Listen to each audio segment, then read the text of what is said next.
Alright. So kita lihat di sini tamadun Yunani. Tamadun Yunani sebenarnya berkembang di, ingat perkataan-perkataan ini, iaitu seperti semenanjung Greece dan juga pulau-pulau yang bertaburan di Laut Aegean dan juga Laut Mediterranean. Jadi ini antara perkara-perkara yang paling penting kamu kena ingat. Kat mana tamadun Yunani? Semenanjung Greek dan Laut Aegean dan Mediterranean. Okey, dan kenapa dia berkembang maju? Kerana cuaca yang sederhana, okey, membolehkan kegiatan di luar rumah seperti perdebatan dan sukan giat dijalankan, dan kedudukannya yang berhampiran dengan laut menyebabkan orang Yunani dikenali sebagai pelayar-pelayar yang handal. Apa itu pelayar? Iaitu sailor. Kan? Sailor tu bukan sailor, bukan S-E-L-L-E-R, tapi sailor. S-A-I-L-O-R. Sailor. Iaitu pelayar-pelayar yang handal. Jadi kali ini, okey, oleh kerana kita, okey, tak cukup kalau sekadar kita, ya, kapal layar dah cipta dah. Kapal layar dah cipta. Pada waktu ini dah cipta, dah ada dah kapal layar. Ingat kapal layar dia gunakan layar tau, iaitu dia gunakan kuasa angin. Dia tak guna kuasa enjin. Sebab zaman tu tak ada enjin. So dia gunakan angin. Angin itu akan menggerakkan kapal. Jadi kamu kena faham, itulah dia kapal layar. Dan kalau kita nak lihat, okey, mungkin untuk menguatkan ingatan kamu, jom kita tengok, okey, di manakah semenanjung Greece itu. Okey. Jadi kalau kita lihat Greece tu kat mana? Jom kita tengok. Okey. Oh, ada balik. Baik, Amar Kawi tanya, kenapa present dah tak ada? Present dah tak ada Maknanya kenapa zaman sekarang dah tak ada? Zaman sekarang kapal layar sebenarnya ada lagi, tapi untuk sukan. Kalau untuk hantar barang memang lambatlah. Kalau guna layar, guna angin, lambatlah. Lambat sampai. Okey. Baik. So inilah dikatakan sebagai semenanjung Greece. Okey, ini semenanjung Greece, iaitu di Yunani. Dan kalau kita lihat, ini sebelah kanan ini adalah dipanggil Laut Aegean. Okey, oh ya ke? Okey. Share screen dah tak ada. Ini share screen lah ni kan? Ini share screen lah. Cikgu tak ada lagi buat yang apa, yang bawahnya kan? Okey. Baik. So kita lihat di sini, ini adalah Laut Aegean di bawah ini. Okey, sebelah kanan ini. Dan ini adalah Greece. Dan kalau kita lihat, okey, dan ini adalah Laut Mediterranean.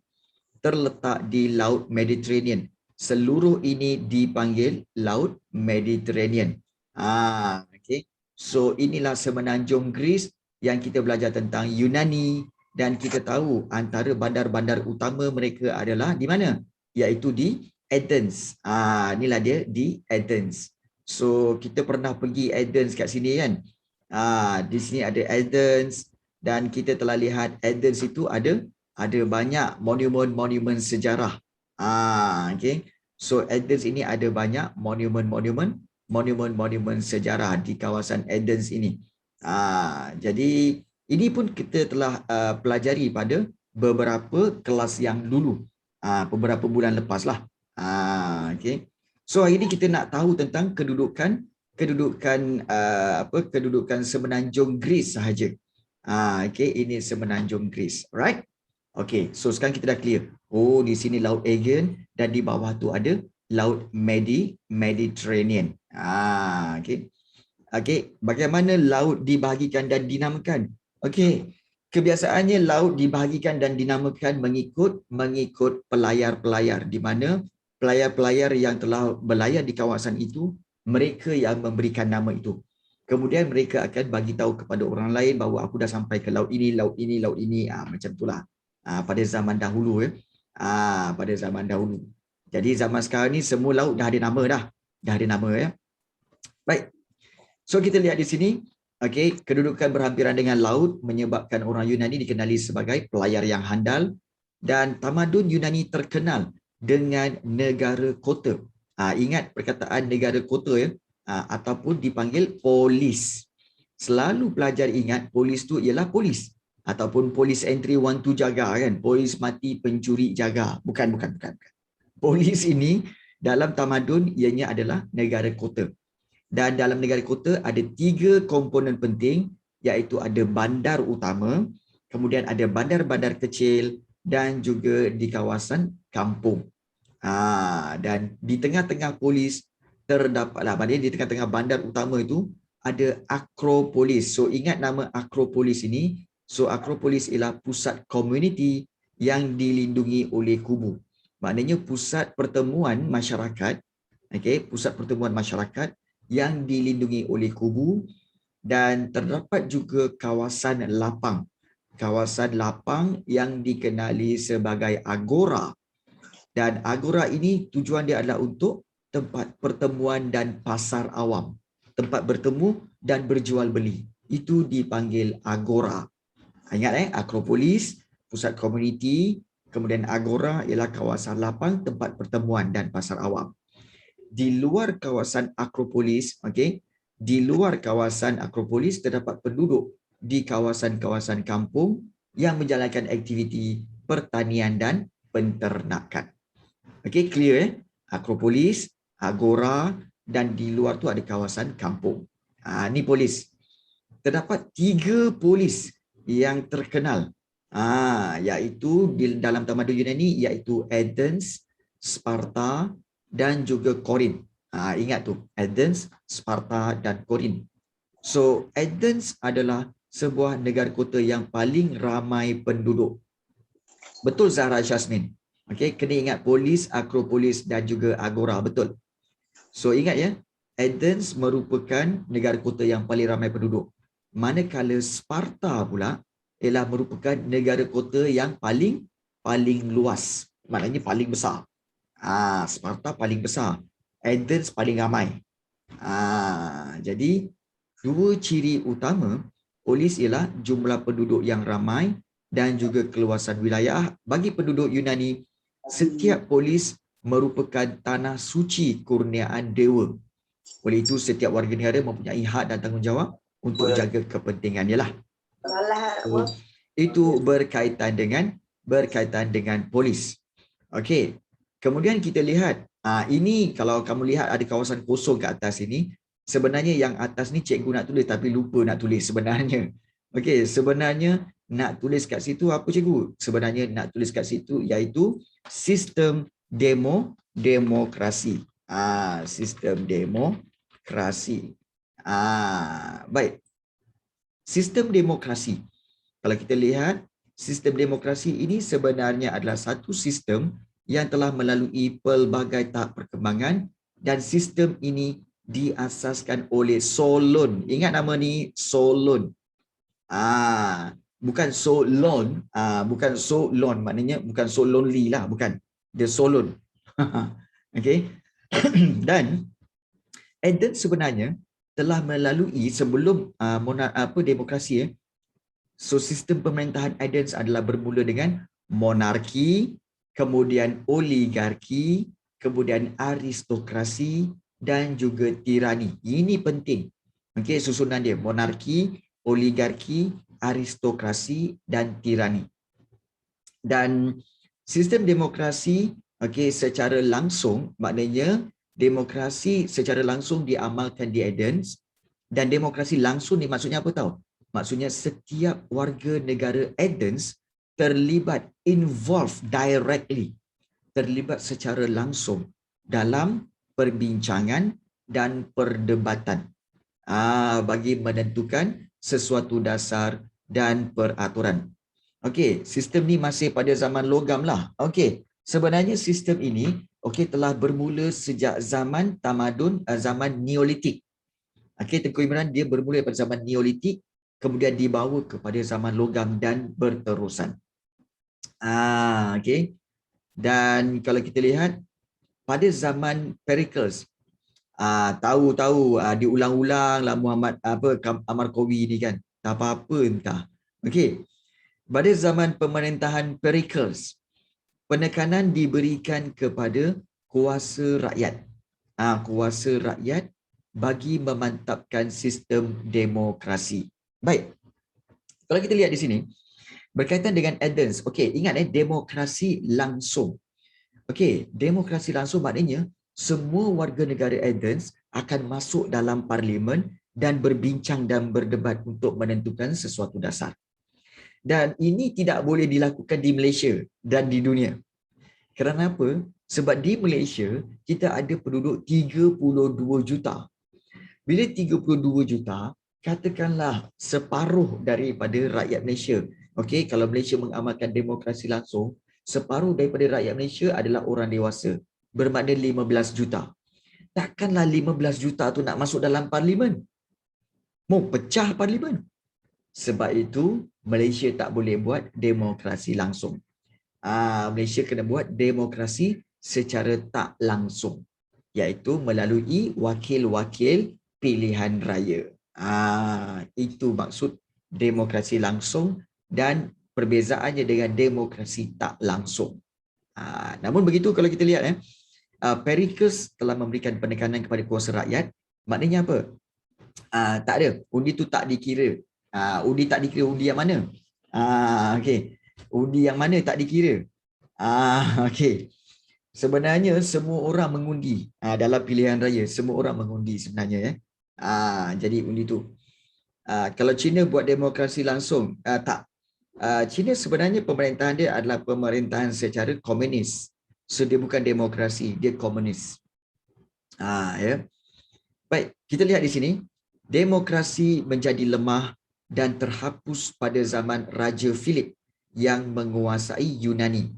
Demokrasi lama-lama lemah dan terhapus pada zaman Raja Philip. Means that kalau demokrasi boleh lemah, maknanya adakah sistem pemerintahan demokrasi sekarang ni boleh jadi lemah? Boleh. Boleh jadi lemah juga. So komunis sama dengan tirani ke? Lebih kuranglah. Lebih kurang. Komunis sama dengan tirani, lebih kurang. Okay. Baik. Ini adalah sistem demokrasi yang diamalkan di Athens, iaitu kalau kita lihat terbahagi kepada beberapa bahagian, iaitu bermula dengan adanya Dewan Perhimpunan dan dibahagikan kepada majlis, magistrat dan juga juri. Sebenarnya lebih kurang samalah macam kat Malaysia. Cuma nama je berbeza. Nama dia berbeza. Iaitu kalau di Malaysia ni sebenarnya kalau katakan Dewan Perhimpunan tu, sebenarnya itu kalau kat Malaysia sekarang ni dipanggil apa? Parlimen. Parlimen. Kalau kat Malaysia ni dipanggil parlimen. Parlimen. Kemudian juga kalau kita lihat majlis itu siapa cikgu? Majlis ini adalah lebih kurang siapa? Macam siapa? Macam kita kata jemaah. Kita kata sebagai jemaah menteri. Maknanya semua menteri-menteri. Itu dipanggil majlis. Jemaah menteri. So untuk kamu dah faham, majlis ni macam jemaah menteri. Magistrat ni pula adalah kita kata sebagai para hakim. Ataupun kita kata sebagai hakim lah. Kita kan hakim banyak kan. Setiap mahkamah ada hakim. Jadi magistrat itu adalah sebenarnya hakim. Dan juga kalau kita lihat juri pula adalah kita kata sebagai juri jugalah. Maknanya dalam juri sebagai juri apa? Juri dalam mahkamah. Juri mahkamah ni adalah orang yang menentukan sama ada sesuatu kesalahan itu seseorang itu bersalah atau tidak. Itu juri mahkamah. So jemaah menteri, hakim, juri mahkamah ataupun majlis, magistrat dan juri. Ada lebih kurang macam tu. Ada dalam Dewan Parlimen. So jom kita tengok Dewan Perhimpunan tu dulu. So kita lihat Dewan Perhimpunan. Dewan Perhimpunan maknanya kat parlimen. Parlimen ni sebenarnya kalau kita lihat parlimen ini ataupun Dewan Perhimpunan ini terdiri daripada semua warga negara lelaki Athens. Tak ada perempuan. Semuanya lelaki. Tak ada perempuan. Kenapa tak ada perempuan, cikgu? Sebab zaman tu memang memberi kelebihan kepada lelaki dan tidak memberi sebarang kelebihan kepada wanita. Kena faham jadi memberi kebenaran kepada semua warga lelaki. Yang tengah-tengah ada, yang tengah-tengah lagi tak ada. Lagi tak ada. Yang perempuan pun tak ada, yang tengah-tengah lagi tak ada. So perempuan tak join dalam Dewan Perhimpunan. Tapi yalah, kan kalau masukkan perempuan sekarang bukan apa, takut nanti membawang pula. Orang cerita pasal negara, dia cerita pasal gelang meh. Cerita pasal masa apa hari ni masa apa tak jadi hari ni kan. Payah juga kan. Contoh. Baik. Kemudian setiap warga negara tidak termasuk kanak-kanak. Tidak termasuk kanak-kanak. Memang tak boleh Zahra. Memang tak boleh. Bukan perempuan yang pilih tak nak, tapi memang tak boleh, tak dibenarkan.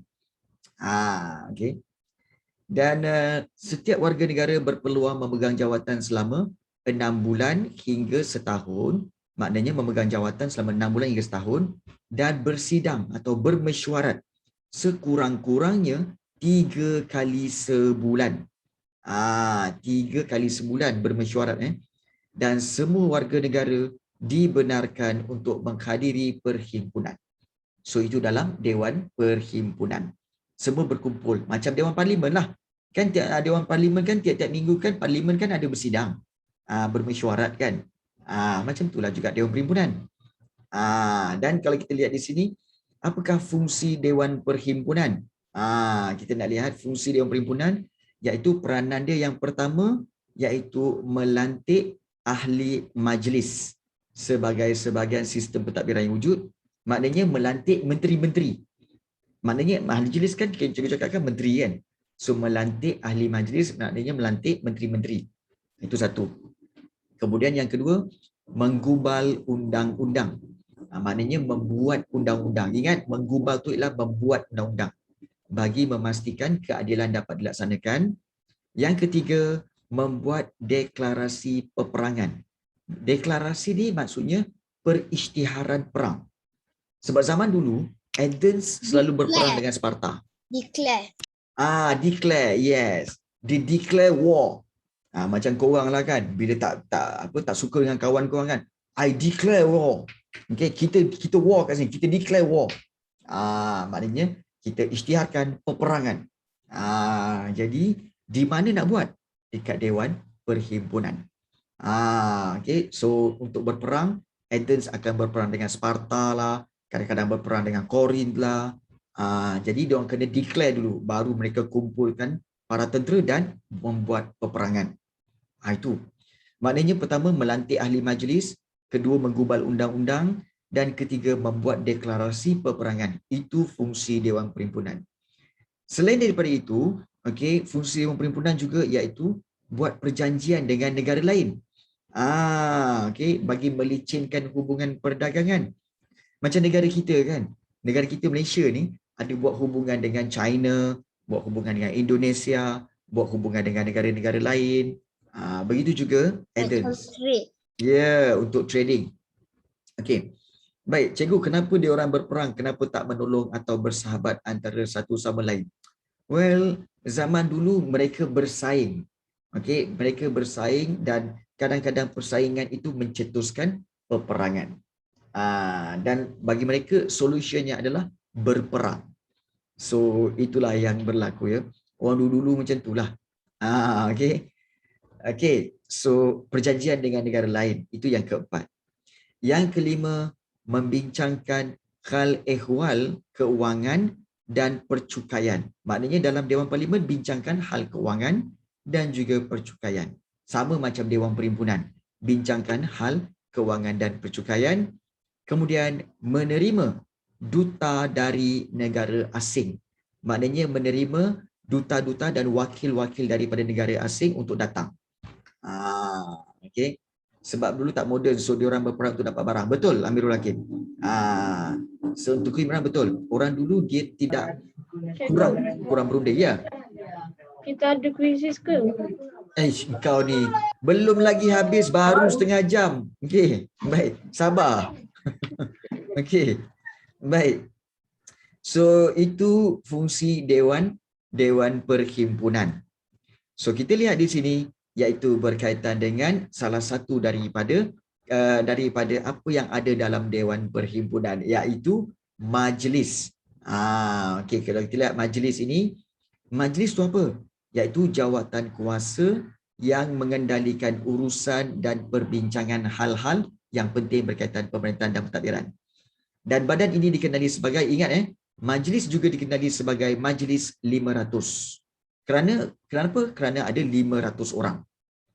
So bagaimana nak jadi ahli majlis?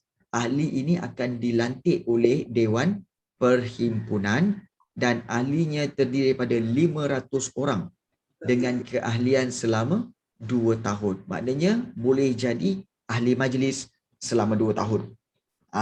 Ada 500 orang dan sebanyak 500 orang ini kemudiannya dipecahkan kepada 10 jawatan kuasa. Okey, iaitu Peritani yang setiap satu anggotanya, setiap satu dianggotai sebanyak 50 orang. Okey, jawatan kuasa ni kalau kita lihat samalah macam Malaysia ada kementerian. Kita ada belajar kan? Kementerian, kita tahu kan ada Kementerian Pendidikan, Kementerian Pertahanan, Kementerian Perdagangan, Kementerian Dalam Negeri. So kementerian-kementerian ini samalah macam 10 jawatan kuasa tu. Maknanya ada 10 kementerian pada zaman Athens ini. So 10 jawatan kuasa dan setiap satu kementerian ataupun setiap satu jawatan kuasa tu ada 50 orang. Ada 50 orang yang menguruskannya. Dan pemilihan pengerusi dilakukan pada setiap kali persidangan diadakan. So apakah fungsi majlis? Apakah fungsi majlis? Okey, fungsi majlis adalah untuk melaksanakan keputusan Dewan Perhimpunan. Maknanya kalau Dewan Perhimpunan kata apa? Dewan Perhimpunan kata, okey, Kementerian Pendidikan, jawatan kuasa pendidikan, sila serahkan tablet atau laptop kepada semua para pelajar. So Kementerian Pendidikan kena buat. So Kementerian Pendidikan akan melaksanakan keputusan Dewan Perhimpunan. Itu contoh. Nampak tak? Melaksanakan keputusan Dewan Perhimpunan. Itu majlis. Kemudian yang kedua, ahli majlis bertanggungjawab mengendalikan jabatan-jabatan kerajaan. Dalam satu kementerian ada jabatan, banyak jabatan. Contohnya macam Kementerian Pendidikan. Kementerian Pendidikan di bawah dia ada apa? Ada PPD, Pejabat Pendidikan Daerah. Kemudian ada JPN, Jabatan Pendidikan Negeri. Itu jabatan-jabatan di dalam satu kementerian. So ahli majlis juga bertanggungjawab mengendalikan jabatan-jabatan itu. Dan kuasa majlis, maknanya kuasa menteri itu tidak akan mengatasi kuasa Dewan Perhimpunan. Means Dewan Perhimpunan adalah yang paling besar. Yang paling besar, yang paling berkuasa. Baik. Magistrate. Magistrate merupakan badan yang melaksanakan segala dasar yang telah ditetapkan. Maknanya magistrate merupakan badan yang melaksanakan segala dasar yang telah ditetapkan. Majlis ini sama dengan perkhidmatan awam dalam sistem pentadbiran hari ini. Maknanya sama macam kaki tangan awam. So kalau kita lihat keanggotaan dia, warga negara Athens dan dianggotai 6,000 orang ahli. Ada 6,000 orang ahli dan sebanyak 200 hingga 500 orang. 200 hingga 500 orang merupakan hakim dan sebanyak 10 orang jeneral tentera menganggotai badan ini. Baik, Zahra Syazmin kata, majlis 500, kenapa majlis bukan majlis 6,000? Sebab ramai sangat. Ramai sangat, jadi dia tulis majlis sahajalah. Dan majlis ini adalah sama macam kaki tangan awam. Kaki tangan awam ataupun pekerja-pekerja kaki tangan kerajaan. Dan kalau kita lihat, fungsi magistrate adalah merupakan kaki tangan kerajaan ataupun kaki tangan awam dan mereka melaksanakan dasar-dasar yang diputuskan oleh majlis dan juga fungsi magistrate iaitu mengurus hal ehwal pendidikan, percukaian dan sebagainya. So itu magistrate, iaitu kaki tangan kerajaan. Maknanya mereka jalankan kerja lah berdasarkan kementerian mereka. Dan yang terakhir iaitu juri. Juri merupakan badan yang bertanggungjawab dalam hal yang berkaitan dengan keadilan dan dianggotai oleh 101 hingga 1001 orang berdasarkan keseriusan kes yang sedang dibicarakan, dan perbicaraan akan diketuai oleh pengerusi. Ya, betul. Bos, majlis tu adalah bos kepada magistrate. Betul. Betul Zahra. Betul Zahra. Okey, dan juri adalah yang lain, iaitu juri untuk penghakiman. Okey, so Ain sudah akan tanya cikgu, pemimpin atau orang yang pegang jawatan kuasa, adakah ciri-ciri yang perlu dipenuhi pada zaman Yunani ke semua orang boleh terus ambil kejawatan tu? Okey, baik. Kalau kita lihat di sini, untuk menjadi pemimpin, mereka perlu dilantik oleh Dewan Perhimpunan. Dan lantikan itu berdasarkan apa? Berdasarkan vote, iaitu berdasarkan undi. Berdasarkan undi. Dan kenapa mereka undi seseorang itu? Kerana orang itu memang berwibawa. Maknanya orang tu nampak memang boleh membawa ataupun memegang jawatan tersebut. Maka orang ramai mengundi. Contoh macam katakanlah, tiba-tiba cikgu tengah mengajar ni. Tiba-tiba, okey, pelajar-pelajar tingkatan 1 datang bagi tahu, cikgu, kami nak vote cikgu untuk jadi Perdana Menteri. Perdana Menteri Malaysia. Cikgu pun diam. Okey, baik. Boleh ke? Kemudian korang cakap apa? Oh, kami boleh cikgu. Kami yakin cikgu boleh jadi Perdana Menteri Malaysia. Nampak tak? Sebab apa? Cikgu tanya balik, sebab apa? Lepas tu korang pelajar form 1 semua cakap, sebab kami lihat cikgu ni ada ciri-ciri perwira lah yang boleh membawa kemajuan Malaysia. Jadi cikgu pun cakap, okey, tak apalah, terpulanglah. Kalau kamu nak pilih, saya akan menjalankan tanggungjawab saya. Nampak tak? So, bukan cikgu yang meletakkan ciri-ciri itu, tapi orang yang memilih cikgu yang akan mengundi cikgu. Contoh. Alah, pandalela ni kan. Cikgu contoh je. Cikgu nak jadi Perdana Menteri. Kalau cikgu jadi Perdana Menteri, siapa nak ajar sejarah? Kalau cikgu jadi Perdana Menteri, siapa nak ajar sejarah? Problem tu. Kan? Problem tu. Okey. Hebat cita-cita cikgu. Okey. Contoh Ain. Kan? Cikgu ajar apa? Perdana Menteri, lepas tu ajar sejarah. Okey. Baik. Betul. Okey. Alright. Baik. Kita lihat juri ni ya. Okey, apakah fungsi juri? Okey, apakah fungsi juri? Juri sebenarnya adalah menjadi pemutus kepada sesuatu kes. Contohnya, kalau katakan kes di mana kita lihat, contohnya kita lihat, okey, Sasi. Contoh Sasi, pelajar Sasi ni, Sasi telah ditangkap kerana mencuri air Sasi, okey, daripada 7-Eleven. Okey, jadi ditangkap, kemudian dibawa ke mahkamah. Jadi semua orang dalam kelas ini ada 55 orang, semua jadi juri. Okey, semua jadi juri, jadi cikgu pun jadi pengerusi. Kemudian semua berkata, baik, Sasi, adakah kamu mengaku bersalah kerana mencuri air Sasi daripada 7-Eleven? Kemudian Sasi kata apa? Oh tidak, saya tak bersalah. Sebenarnya air Sasi itu adalah air saya sendiri yang bawa daripada rumah. Saya buat air Sasi. Jadi nama saya Sasi. Saya buatlah air Sasi. Jadi kemudian, okey, cikgu akan tanya, okey, para juri sekalian, okey, sila buat keputusan tentang dia ni bersalah atau tidak. So kamu semua pun akan bincang. Macam mana dia ni betul ke tak betul ni Okey, kemudian dia orang buat keputusan, dia orang tulis. Okey. Kami dah buat keputusan. Nah, okey, cikgu pun ambil, cikgu baca. Okey, Sasi. Okey, pihak juri semua telah membuat keputusan bahawa kamu Sasi didapati tidak bersalah kerana air Sasi itu adalah kamu punya, iaitu air Sasi.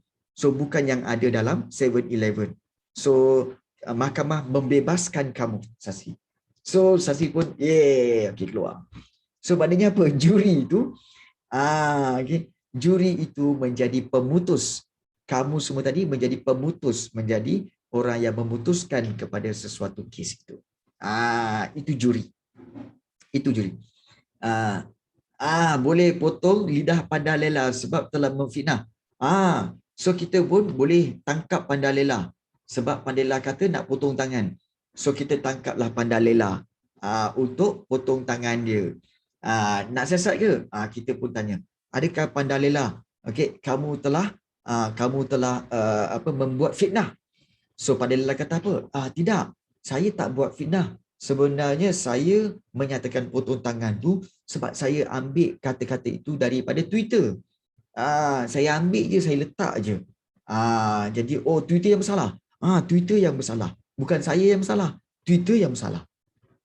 Jadi juri pun bincang balik. Macam mana okey. Jadi begitulah tugas juri. Iaitu menjadi pemutus kepada sesuatu kes. Siasat Twitter pula. Okey, banyak sangat tu kan, melampau sangat tu nak siasat sampai Twitter pun nak siasat. Tu contoh tu contoh. So itu tugas juri. So pesalah akan merayu terus kepada warga negara. Maknanya macam kes Sasi dengan Panda Lela tadi, dia boleh merayu, dia bagi tahu, wahai warga negara sekalian, warga negara Athens, maafkanlah hamba. Hamba tak sengaja. Minta maaflah. Jadi boleh merayu terus kepada warga negara. Itu para pesalah dia tu. Jadi kuasa pengadilan terletak dalam tangan warga negara. Itu tugas-tugas juri, menjadi pemutus kepada sesuatu kes. Okey. Baik. Dan kita lihat, okey, itu semua di Athens tau. Itu semua di Athens. Bagaimana dengan Sparta, cikgu? Okey, Sparta lain. Sparta, okey, terdapat 2 orang raja yang memerintah Sparta bersama-sama bagi mengelakkan seorang daripada raja itu bertindak kejam. Dan kedua-dua raja datang daripada keluarga Eurypontis dan juga Agiates. Ini tak perlu ingat sebenarnya. Namun paling penting kamu kena ingat, urusan pentadbiran raja dibantu oleh Dewan Perhimpunan dan Majlis, dan kaum wanita. Ya, ada 2 orang pemimpin. Ada 2 orang pemimpin, dan kaum wanita di Sparta tidak terlibat dalam urusan pentadbiran dan pemerintahan.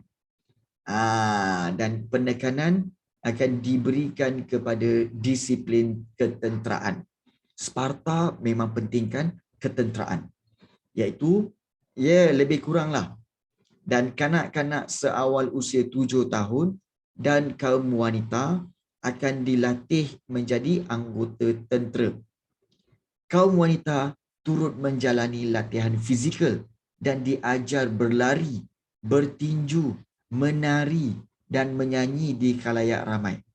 Kalau menari dan menyanyi tu okeylah. Tapi kalau berlari tu okey lagi. Bertinju tu macam mana?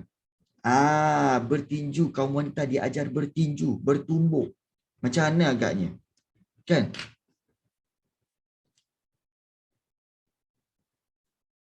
Pelik nampaknya. Okey, macam itulah. Okey, baik. Okay. Tarik rambut. Tarik rambut. Kan? Jadi itu. Baik. Tapi tak, sekarang orang perempuan pun ganas. Orang perempuan sekarang. Orang perempuan sekarang lah kan. Sebab itu bahaya. Jangan gaduh dengan perempuan. Jangan gaduh dengan perempuan. Confirm perempuan menang. Confirm. So jangan. Okay, jangan. Ya betul. Kan? Sama ada bergaduh fizikal ke? Ya, bergaduh fizikal takkanlah kita lelaki nak pukul perempuan. Kan? Tak baguslah kan? Tak macho lah kan? Jadi itu satu. Betul. Kemudian kalau katakan nak bergaduh, okey, nak berperang mulut, tak payahlah. Confirm. Kalau perang mulut bertengkar, perempuan yang menang. Sebab dia sentiasa betul. Kan? Jadi itulah masalahnya kan. Jadi kesimpulannya, ya kan ajalah. Betul tak? Macam mak dengan ayah kita lah. Mak dengan ayah. Kalau ayah cakap, buat ni apa semua. Kan? Kita pun buat. Kan? Tapi kalau mak Kita bebek apa mak kita cakap apa semua kan. Kamu akan kata apa? Alah mak ni apa lah ni? Oh ni. Tak boleh apalah mak ni. Sudahnya. Ya, yalah mak, yalah. Yalah. Mak kamu juga yang menang. Kan? Mak juga yang menang. Okey, ni kat kiri kanan ada mak kamu kan? Kin salam kat mak Mak, hai mak. Okey. Okey. Kin salam kat mak hai mak. Baik. So di sini kalau kita lihat kaum wanita, okey, kaum wanita di mana ni? Okey, kaum wanita di Sparta tidak terkecuali daripada tugas mempertahankan negara dan penekanan terhadap aspek disiplin dan taat setia kepada negara kota menjadi asas kepada perkembangan Sparta. Okey, baik. So, itu secara umumnya berkaitan dengan tamadun Yunani. So, apa yang kita kena ingat tentang tamadun Yunani ni iaitu tamadun Yunani tentang lokasi dia, kemudian tentang apa yang ada di tamadun Yunani, iaitu polis, kemudian kita ada Akropolis dan juga ada apa? Iaitu ada juga agora. Okey, agora, Akropolis dan juga polis. Kemudian kita kena ingat nama seperti Solon dan juga Pericles, ingat nama tu. Kemudian daripada situ kita kena ingat juga tentang Dewan Perhimpunan, majlis, magistrat dan juga juri serta fungsi-fungsinya. Fungsi-fungsi Dewan Perhimpunan dan juga fungsi-fungsi majlis, magistrat dan juga juri. Itu paling penting. Okey, baik. So ada soalan tak sebelum kita terus kepada bahagian latihan? Ada soalan tak? Okey, soalan berkaitan bab ini sebelum kita pergi kepada latihan. Ada tak soalan? Tak ada Okey. Baik.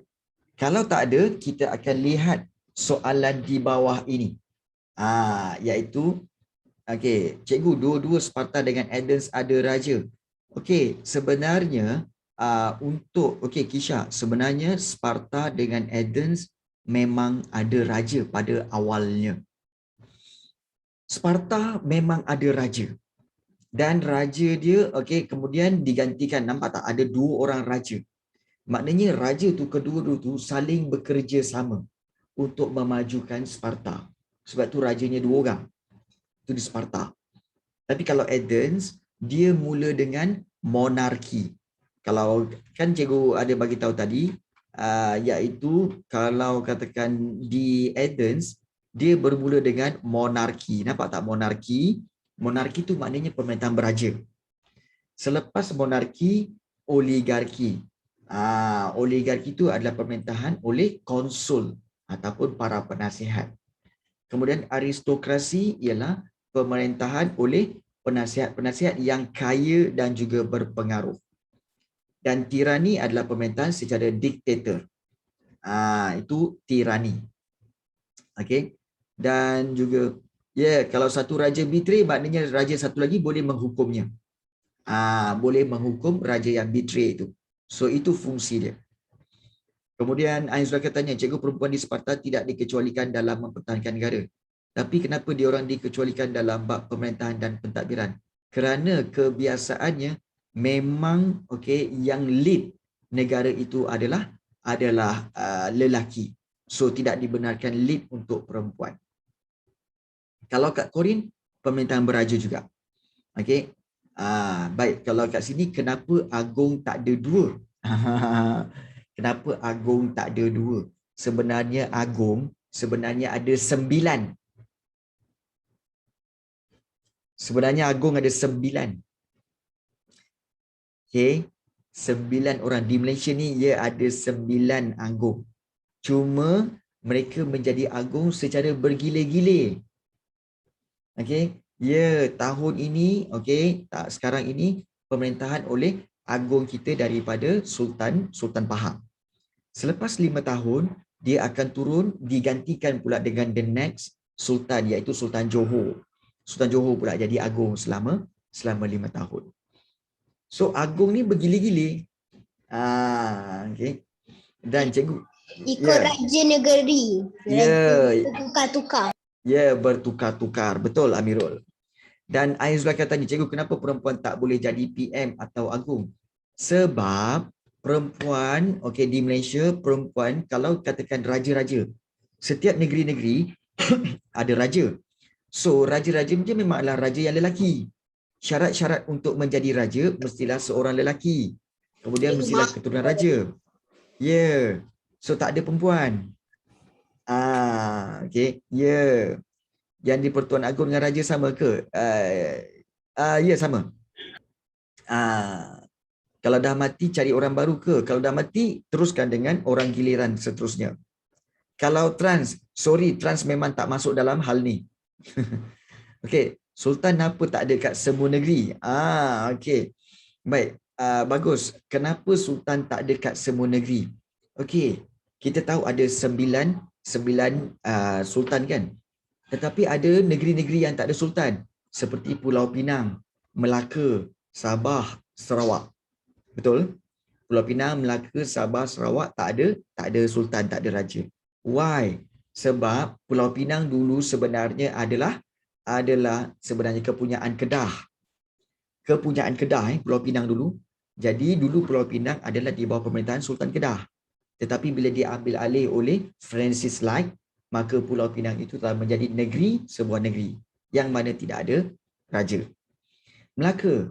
Melaka dulu memang ada sultan, tetapi apabila diserang oleh Portugis, so Sultan Melaka telah pun melarikan diri pergi ke Kampar dan tidak ada lagi keturunan yang memerintah Melaka sampai sekarang.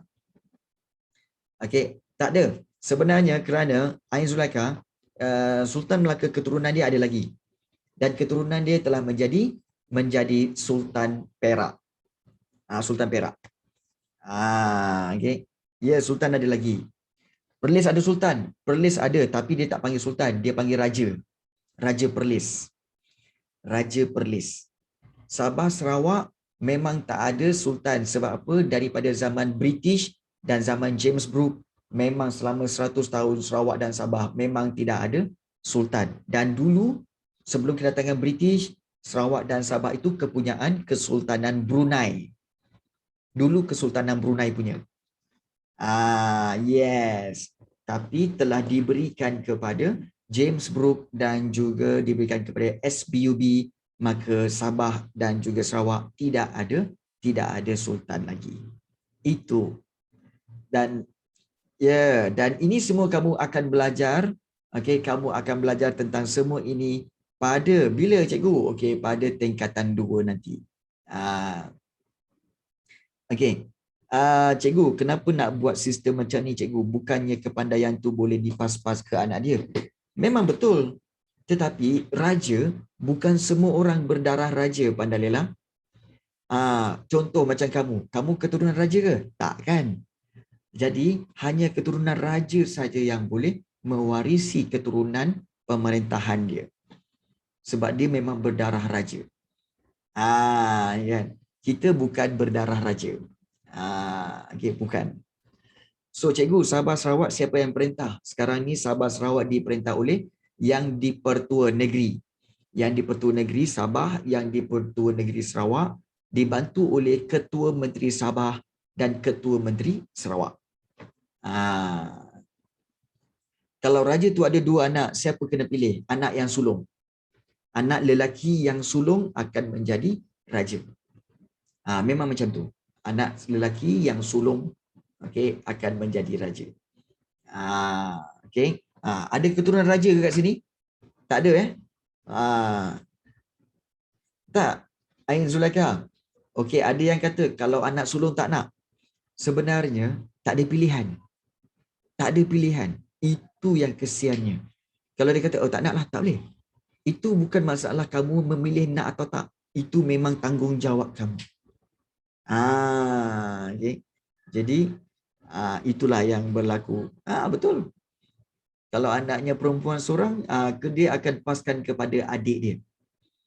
Okay. Keturunan Tengku tu macam mana, cikgu? Keturunan Tengku tu adalah keturunan saudara mara dia. Saudara mara raja tersebut. Saudara mara raja tersebut dipanggil Tengku-Tengku. Sebab memang keturunan raja juga. Okay. Yes.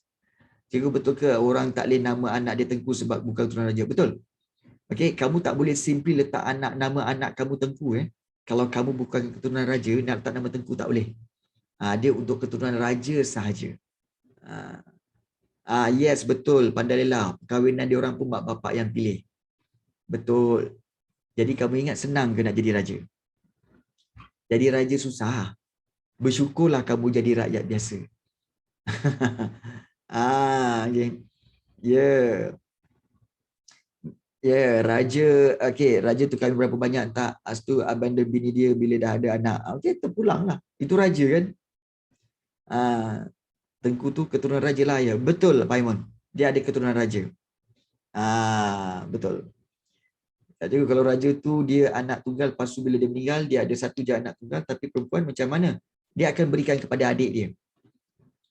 Adik dia ataupun bapa saudara dia. Bapa saudara dia. Okey. Okey. Kita ada Tengku Imran kat sini. Tengku Imran, boleh bagi tahu ke tak kamu keturunan raja mana? Boleh tak sharekan dengan kami? Kamu Tengku Imran, kamu keturunan raja negeri mana Tengku Imran? Tak apa, jangan malu. Kami nak mengetahui, nak belajar. Nak belajar. Okey. Bukannya nak okey, bukannya nak kutuk ke apa tak. Nak sekadar nak belajar. Tengku Imran, mungkin boleh kongsikan dengan kami. Okey. Tengku Pandai Lela tak payahlah. Tak payah. Okey, Tengku Imran tak boleh share ke? Okey, tak boleh share. Dia pun tak tahu. Kamu keturunan daripada keturunan raja negeri mana? Tengku Imran. So Tengku Imran kata, tengok Perlis kot. Perlis kot. Perlis. Cikgu, macam mana kita nak tahu kita bukan keturunan raja sedangkan kita tak tahu silsilah keluarga sepenuhnya? Okey, kamu boleh tanya mak bapak kamu. Cuba tanya mak bapak kamu. Pasti dia orang akan tahu. Tanya mak bapak kamu. Dia yang akan tahu kamu keturunan mana. Okey. Macam-macam soalan korang ni. Atuk saya kat Kang Ajau. Pang keturunan apa? Pang? Mana ada Pang? Okey. Oh ya ke Tengku Imran? Okey. Cikgu Pang keturunan apa? Pang mana? Okey, baik. Typhoon. Okey, baik.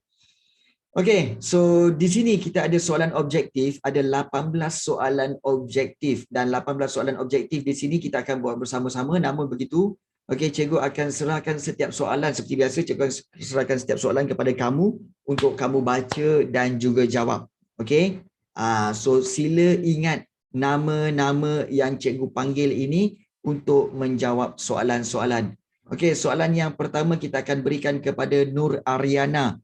Soalan 1 Nur Ariana, soalan nombor 2 ialah Abdul Qayyum. Ingat 1 Ariana, 2 Abdul Qayyum. Ketiga iaitu kita berikan kepada Adib Aidin. 3 Adib Aidin. Ingat 3 Adib Aidin. Keempat kita berikan kepada Ain Zulaikha. 4 Ain Zulaikha. Okey, 4 Ain Zulaikha. Okey. Okey. Yang kelima, nanti sampai masa nanti. Okey. Yang kelima kita berikan kepada Danish Lutfi. Nombor 5 Danish Lutfi. 5. Yang keenam kita nak berikan kepada Faris Danish. Okey, 6 Faris Danish Faris Danish. Ingat Faris Danish nombor 6. 7 kita bagi kepada Hasha. Okey, 7 kita bagi kepada Hasha. Okey, 7 bagi kepada Hasha. 8 kita berikan kepada Iman Hakimi. 8 Iman Hakimi, 7 Hasha, 8 Iman Hakimi. Ingat 9 kita bagi kepada Khalisha. 9 Khalisha dan juga 10 kita berikan kepada Lily. Okey, 10 Lily. 10 Lily. 11 kita akan berikan kepada Muhammad Amar Qawi. 11 Amar Qawi.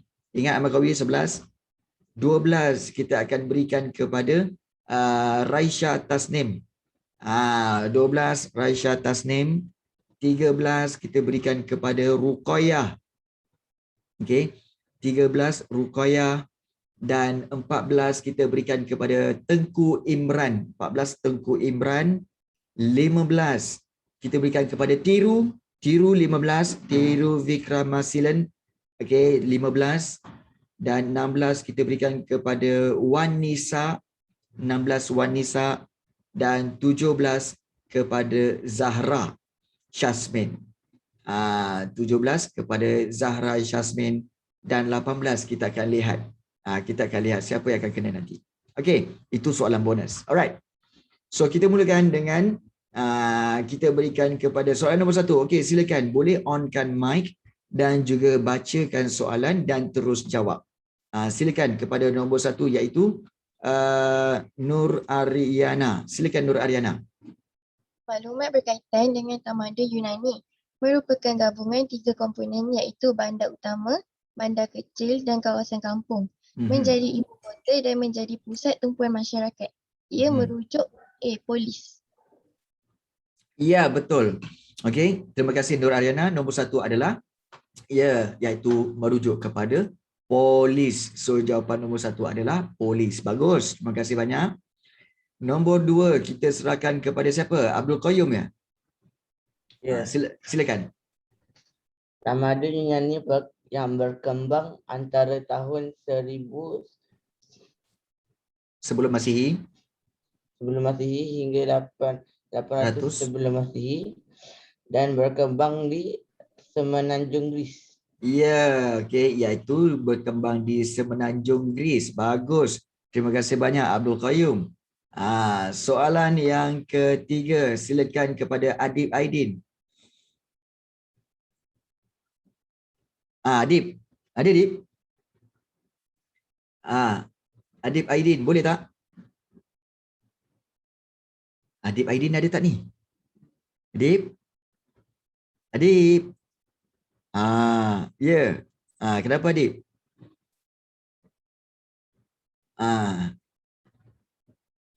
Boleh tak? Saya tak dengar suara cikgu. Tak dengar suara? Macam mana tak dengar suara cikgu? Habis selama cikgu mengajar tadi tak dengar suara? Serius lah? Serius lah? Adib Aidin? Saya punya rumah hujan. Okey, tak apa. Lebat ni. Okey, baik. Baik, soalan nombor 3. Cikgu baca, kamu beri jawapan sahaja. Boleh? Cikgu baca, kamu berikan jawapan. Adib Aidin. Okey. Soalan 3. Apakah ciri demokrasi yang diamalkan oleh tamadun Yunani? Okey, adakah kekayaan A? Ya, betul. Kekayaan individu dikawal atau hasil bumi milik negara atau kuasa rakyat diiktiraf atau raja berkuasa penuh. Yang mana satu jawapan dia? Allahu Akbar. Okey. Baik, Panda Lela cantik, sila berikan jawapan soalan nombor 3. Panda Lela cantik. Okey. Nombor 3. Kan? Okey, baik. Right. So Adib Ashraf dia jawab. Okey, jawapannya adalah C, iaitu kuasa rakyat diiktiraf. Ya, betul. Jawapannya adalah C, iaitu diiktiraf. Yes. Nombor 3 adalah C. Bagus, terima kasih banyak. Okey, soalan yang keempat kita serahkan kepada siapa? Ain Zulaikha. Silakan nombor 4 Ain Zulaikha. Silakan Ain. Nombor 4. Maklumat berikut berkaitan sistem pemerintahan yang diamalkan Yunani. Ya. Pemerintahan yang dikuasai oleh golongan yang zalim dan menindas rakyat. Sistem pemerintahan yang dimaksudkan ialah tirani. Tirani, pemerintahan dikuasai oleh golongan yang zalim dan menindas rakyat. Sistem pemerintahan yang dimaksudkan ialah tirani. Okey, betul. Okey, jawapannya adalah tirani. Yes, di sini. Okey, nombor 4 adalah B. Okey, terima kasih banyak. Okey, nombor 4B. Baik. Yang kelima, okey, soalan kelima iaitu kita telah serahkan kepada siapa Amirul Hakim siapa? Teruskan. Nombor 5. Siapakah tokoh yang memberi penekanan kuasa kepada rakyat bagi memantapkan sistem demokrasi? Demokrasi. B. Pericles. Okey, memberi penekanan kepada kuasa kepada rakyat. Okey, bagi memantapkan sistem demokrasi iaitu jawapannya ialah Pericles iaitu B. Okey, bagus kepada Danish Fitri okey, bagus. Tahniah. Okey, bagus. Itu nombor 5. Soalan yang ke-6. Okey, silakan kepada seterusnya siapa? Cikgu. Okey, silakan. Cikgu. Boleh saya pergi ke tandas? Pergi. Silakan. Nakib, boleh. Okey, silakan nombor 6. Jadual berikut merujuk ciri-ciri demokrasi di Athens. X ialah D, majlis. Yes, betul. X ialah D, majlis. Terima kasih banyak iaitu kepada Faris Danish. Okey. Terbaiklah juga. Terbaiklah. Okey, soalan yang ke-7 kita serahkan seterusnya kepada siapa? Hasha. Okey, Hasha. Okey, Hasha, oleh kerana mic kamu rosak, tak apa, cikgu baca kemudian kamu beri jawapan Okey, Hasha.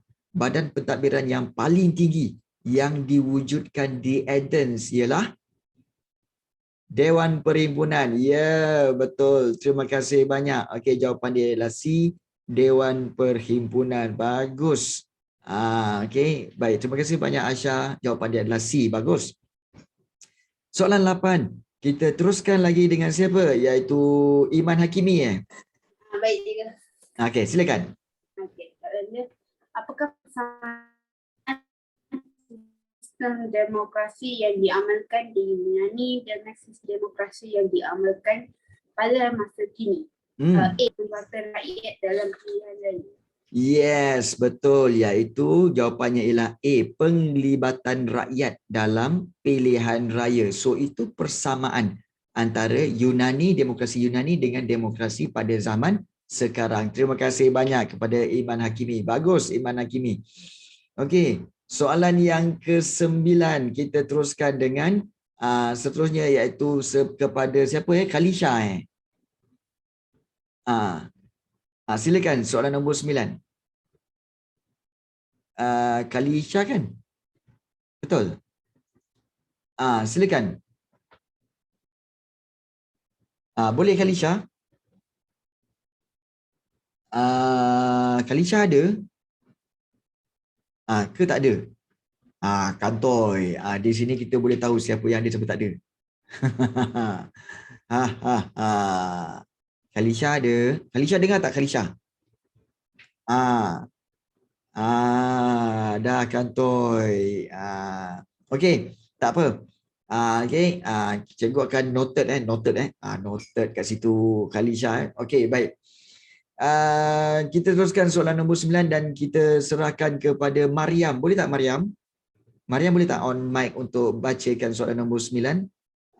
Dan juga mungkin boleh berikan jawapan nombor 9 untuk Mariam. Boleh Mariam? Mariam ada kan? Mariam ada kan? Seorang lagi pergi toilet. Ramai benar pergi toilet ni. Ramai benar pergi toilet ni. Buang air besar ke apa? Okey. Epidemik berak aku.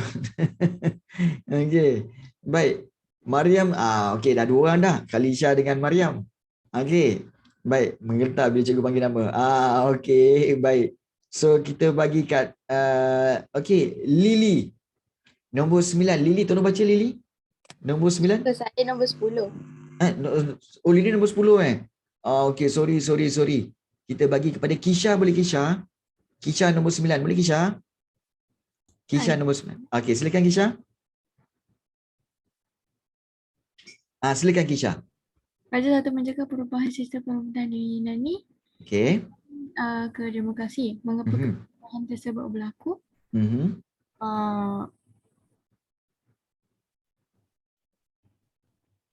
Okey.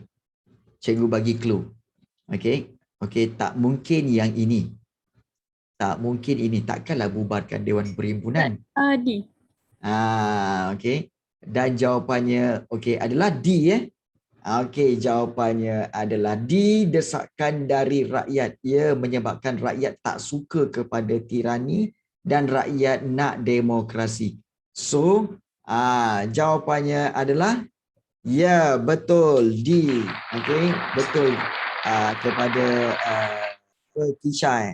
Okey, terima kasih banyak Kisha kerana membantu untuk menjawab soalan soalan nombor 9. Terima kasih banyak. Tak, cikgu bantu je untuk okey, buang mana yang lebih salah. Itu je. Okey, 10. Okey, kembali kepada siapa? Lily 10. Ya. Silakan Lily.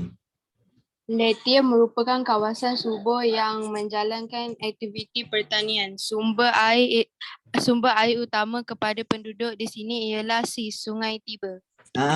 Okey. Yang ini ramai yang ingat Sungai Tiber. Tiber di situ. Okey, tiba di situ. Okey. Okey.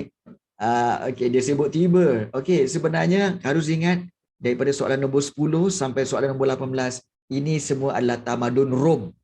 Dan mungkin kamu akan kata, cikgu, kita tak belajar tamadun Rom. Siapa kata? Dulu kita belajar kan? Sekarang ni kita buat latihan dia sahaja. Kita buat latihan dia sahaja. Tapi tak apa-apa, gunakanlah okey, apa yang kamu ingat. Gunakan apa yang kamu ingat. Ya, jawapannya adalah Sungai Tiber. Ya. Oh ya ke Mariam? Betul Mariam, cikgu panggil kamu tadi. Oh, okey. Kamu pergi basuh cawan. Okey Mariam. Tak apa. Okey, nasib baik reply balik. Okey, terima kasih banyak Mariam untuk makluman. Soalan nombor 11. Okey, kita serahkan kepada siapa? Amal Qawi Amal Qawi, 11. Cepat. Keberak juga seorang lagi. Silakan. On lah mic tu baca.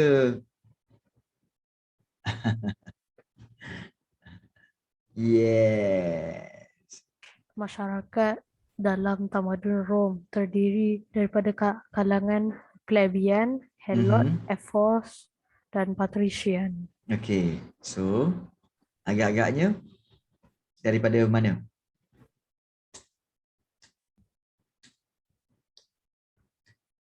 B? Saya tak tahulah. Okey. Plebeians dan juga patrician. Okey. Plebeians dan juga patrician. Okey. Betul ke tak betul? Okey. Baik. Jawapan sebenarnya adalah yes. Jawapannya adalah betul. Memang. Okey, jawapannya plebeians dan juga patrician. Itulah penduduk-penduduk masyarakat dalam kalangan dalam tamadun Rom, iaitu kedua-dua huruf P. Plebeians dan juga patrician. Memang betul. Nasib baik kau Makawi. Okey. Okey, tahniah. Okey, bagus. Terima kasih. Right. 12. Okey, kita serahkan kepada dua siapa? Nur Insyirah ke? Ke Nakib? Cikgu pun lupa. Okey, nombor 12 siapa? Nombor 12. Silakan untuk baca. Silakan untuk baca. Tamadun Rom telah mencapai tahap kegemilangannya pada era di zaman Pax Romana. Iaitu tamadun Rom telah mencapai kegemilangan. Ingat Rom mencapai kegemilangannya pada zaman Pax Romana. Yes. Memang Pax Romana maknanya zaman kegemilangan Rom. Ingat tu. Okey, zaman kegemilangan Rom iaitu zaman Pax Romana. Okey, zaman Pax Romana. Okey, terima kasih banyak kepada Raisya Tasnim. Dan juga soalan 13. Okey, Ruqayyah kalau tak salah cikgu. Betul Ruqayyah? Silakan. Kembangan pesat seni bina di Rom turut disokong oleh pihak pentadbir seperti Marcus Vicinius Agrippa.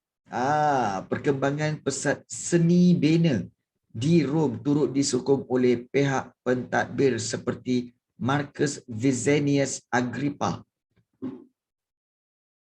Betul? Ya, betul.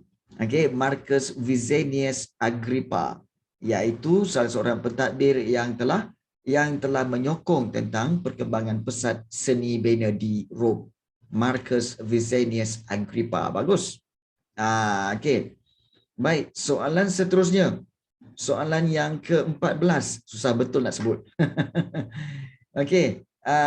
Tengku Imran soalan 14. Binaan yang dibuat secara terancang membukakan air ke rumah kediaman di sekitar bandar dalam Empire Rome ialah B. Aqueduct.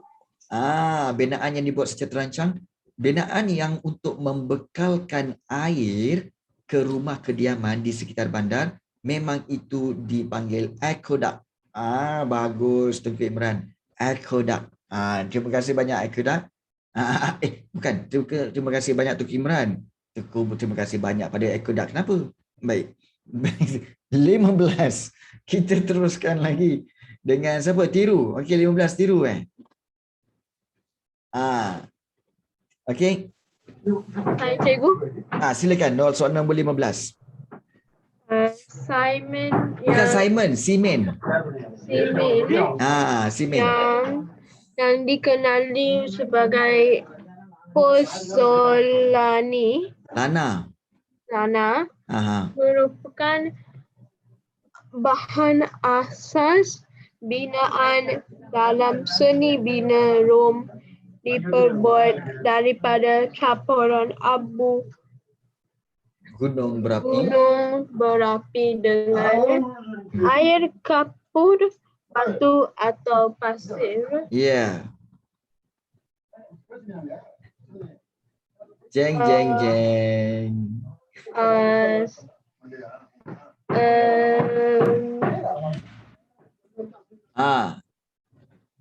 Air dan pasir. Air dan pasir. Okey, Tiru kata air dan juga pasir. Okey, campurkan dengan abu gunung berapi akan menjadi pozzolana. Okey, air gunung berapi campur dengan air dan juga pasir. So, adakah jawapan itu betul? Jawapannya adakah B 1 dan 4? Okey, kita minta kepada Wan Emir Izzuddin untuk confirmkan. Wan Emir Izzuddin, betul tak jawapan dia ni? Betul tak? Wan Emir Izzuddin?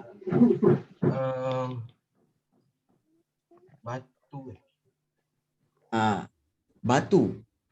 Batu dengan pasir. Betul lah. Betul, air dengan pasir betul. Okey, so semua dah cuak dah. Cikgu main petik je dia nama ni. Baik. So, 15 okey, campuran air dan pasir untuk bercampur dengan abu gunung berapi menjadi pozzolana. Jawapan dia adalah B 1 dan 4. Oh, semua cuak nampaknya. Okey. Baik. Soalan 16. Okey, siapa? Wanisa. Silakan Wanisa.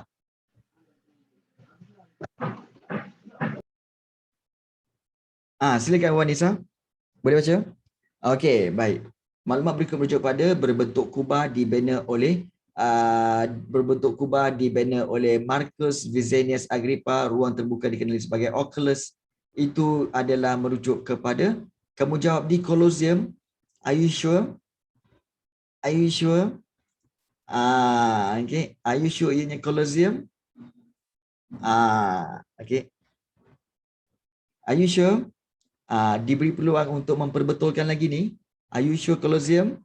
Sebelum cikgu menandakan. Okay. So Wanisa kata ianya adalah, tukar jawapan. Jawapannya adalah Pantheon. Yes, betul. Jawapannya adalah Pantheon. Kerana apa? Kerana ada Oculus. Kalau Oculus mesti Pantheon. Tiba-tiba pandai Lila cantik macam tu lah anak mama. Boy. Padahal sebaya nak pakai apa ni pula kan, anak mama lah Okey, baik. 17. Ya. Okey, dia apa yang berbentuk kubah tu? Baru nak tunjuk jawapan dia ada Pantheon. Okey. Jawapan dia memang Pantheon. Iaitu yang bentuk kubah tu, kemudian tengah-tengah dia ada lubang. Lubang itulah yang memberikan cahaya masuk, itu dipanggil sebagai Oculus. So itulah dia Pantheon. Colosseum yang tempat orang bergaduh tu. Itu dia. Itu perbezaan dia. Okey. Baik. 17. Zahra Syazmin. Silakan Zahra Syazmin untuk 17. Zahra Syazmin ada? Zahra Syazmin ada. Kejap.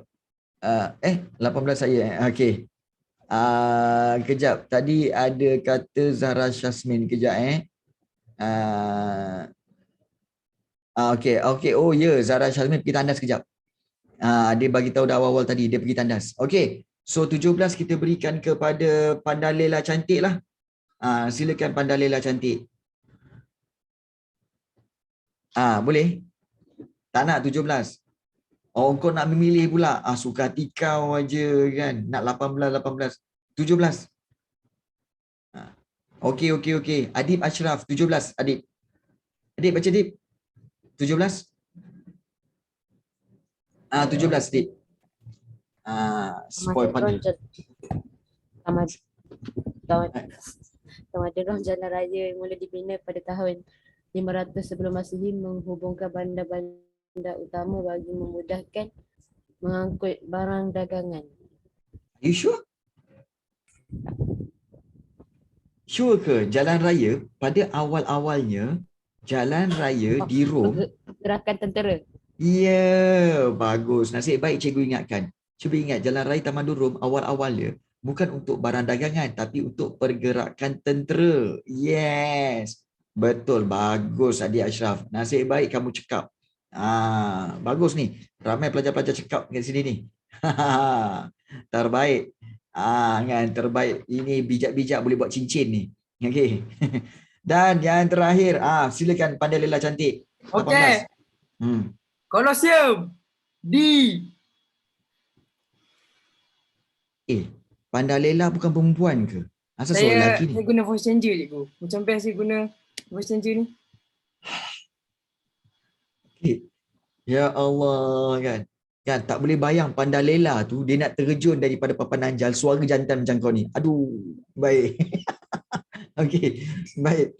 So gambar berikut merujuk kepada Colosseum. D. Voice changer tak mungkin voice changer. Tak mungkin. Okey, baik. So alhamdulillah. Okey, terima kasih banyak Pandalela itu untuk jawapan yang terakhir iaitu Colosseum. Alhamdulillah. So kita telah berjaya menjawab semua soalan